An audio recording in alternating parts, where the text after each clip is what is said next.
Bonjour à tous et à toutes. Le Japon, ce pays d'Asie dont je vous parle depuis quelque temps, que ce soit sur mon blog à travers des articles ou ici sur YouTube à travers certaines vidéos, ce pays d'Asie qui fascine aussi bien les fans de manga, d'anime que les personnes intéressées par les cultures millénaires, ce pays pourrait être amené à disparaître. Pourquoi et surtout comment? Je vais vous l'expliquer en deux parties. Aujourd'hui, nous allons aborder la première partie, la démographie. Je m'explique. Le Japon a un territoire 2 fois plus petit que la France et possède une population 2 fois supérieure.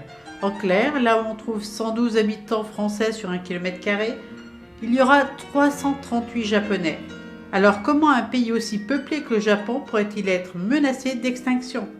Plusieurs raisons expliquent ce phénomène. Première raison, une faible natalité. On considère qu'il faut environ 2,05 naissances par femme pour maintenir le même niveau de population. La France se maintient à 1,95. Au Japon, nous en sommes à 1,44 naissances par femme. J'avoue que j'ai toujours du mal avec les nombres à virgule dans le cas des enfants. Bref, pourquoi aussi peu d'enfants dans un pays aussi peuplé? Qui dit enfant dit mariage avant. Au Japon, les naissances hors mariage atteignent péniblement le taux de 2%, soit un enfant sur 50. Sans doute des étrangers, je ne vois pas d'autre explication. Si vous vous posez la question, en France, c'est 6 naissances sur 10, soit 35 enfants sur 50. Alors le mariage, vaste sujet. Déjà, 65% des jeunes entre 18 et 34 ans sont célibataires, ce qui pourrait paraître une bonne nouvelle. Oui, mais beaucoup de jeunes ne voient aucun avantage à se marier. Les femmes n'envisagent pas un avenir de femme au foyer et les hommes ne voient aucun intérêt à se tuer au travail pour nourrir leur famille. Et rencontrer, interagir, séduire n'est pas évident pour beaucoup de Japonais. D'ailleurs, 42% des hommes et 44% des femmes de moins de 35 ans sont vierges. Difficile d'aborder l'autre dans un pays où les sentiments ne doivent pas se montrer, où les seuls repères sont les mangas et les films pornographiques. Leur idéal de partenaire amoureux est irréaliste. Mais il est possible, pour apprivoiser l'idée d'une relation amoureuse, de louer à l'heure un fiancé platonique, voire même une famille complète pour la durée de son choix. Prévoyez tout de même un bon budget. Revenons à notre sujet.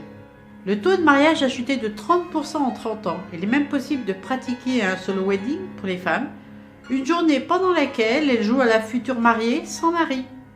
Et pour ceux qui désirent fonder une famille, trouver l'élu n'est pas si simple. Culturellement, l'homme doit être plus instruit que sa femme et gagner un meilleur salaire.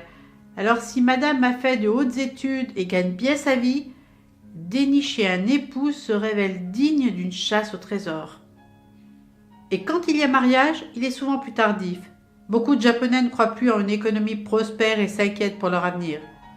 Avoir un enfant, cela coûte cher au Japon, et les aides instaurées par le gouvernement n'ont pas eu l'effet escompté. Que ce soit les avantages fiscaux ou même la garde gratuite en crèche pour les parents à faible revenu. Parlons femmes.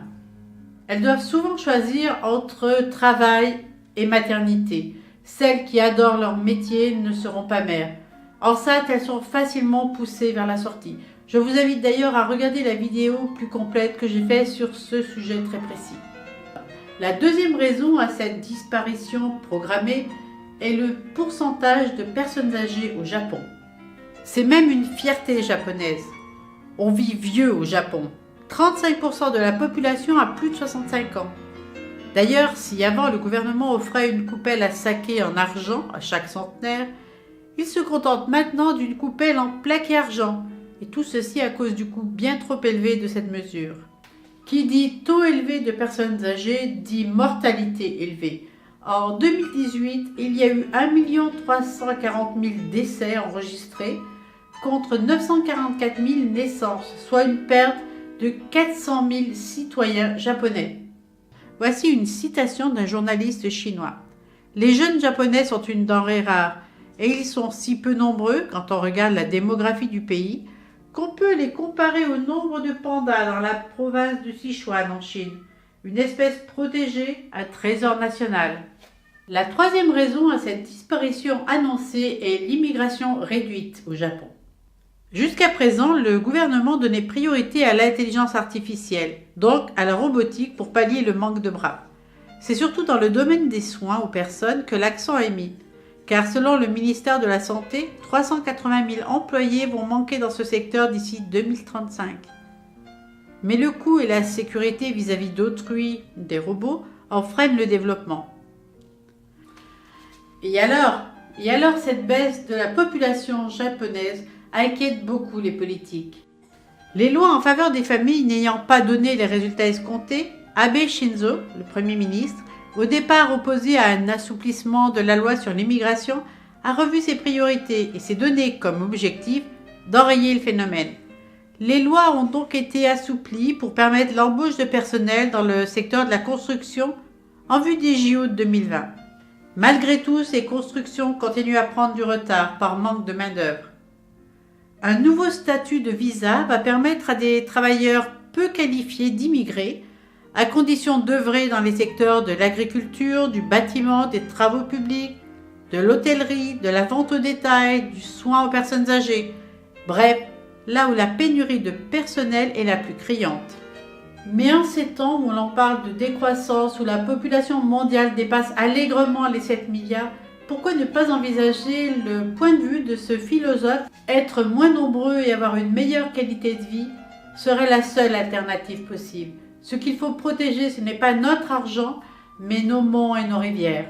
Et vous, qu'en pensez-vous? Le Japon saura-t-il renaître de ses cendres, se réinventer ou disparaîtra-t-il? Je suis curieuse de lire vos commentaires à ce sujet en attendant le prochain volet qui sera dans un mois.